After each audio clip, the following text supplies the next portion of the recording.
In today's first reading, we hear the famous story of David and Goliath, a story that has been made into countless storytime books for children and adults, as it depicts the majesty and power of God. When we read the story, we often want to become the hero, just like David. But David did not just become a hero. He had to be obedient to God.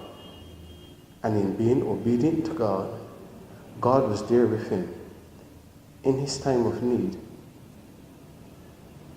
This is not the only important part of the story.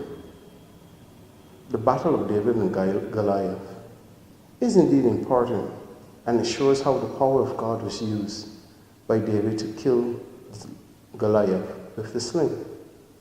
But another important part is the conversation that King Saul had with David before the battle. In this conversation, King Saul was doubtful of God's power, and David, a shepherd boy, he was steadfast in his faith. At the beginning, when King Saul was doubtful, David came to him and said, "Your Majesty, let your courage not lose hope. I am at your service. I will fight the Philistine." King Saul, the king, would have been amazed at him and probably wondered, how could a shepherd boy try to fight Goliath, a giant of over 10 feet? That is why he replied the way he replied. Most of the time, when we hear such words from those in charge of us, whether superior priests, we may lose faith. But David never lost faith. Instead, he was steadfast because his faith was very strong. And he reminded King David that this is the same God that helped him defeat the lion and the bear that attacked his sheep as a shepherd. King Saul was thinking that this was not a job for a shepherd or a young boy, but instead this was a job for a warrior.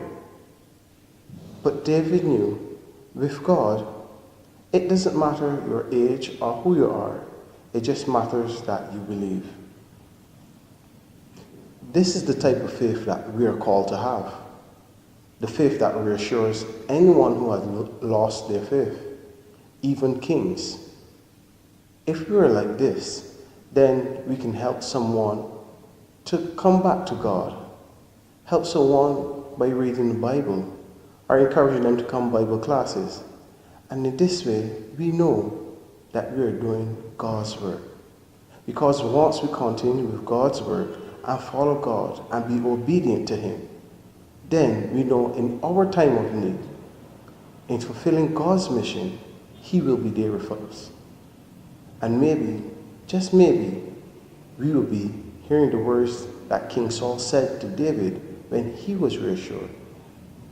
When he said, "Go, the Lord will be with you."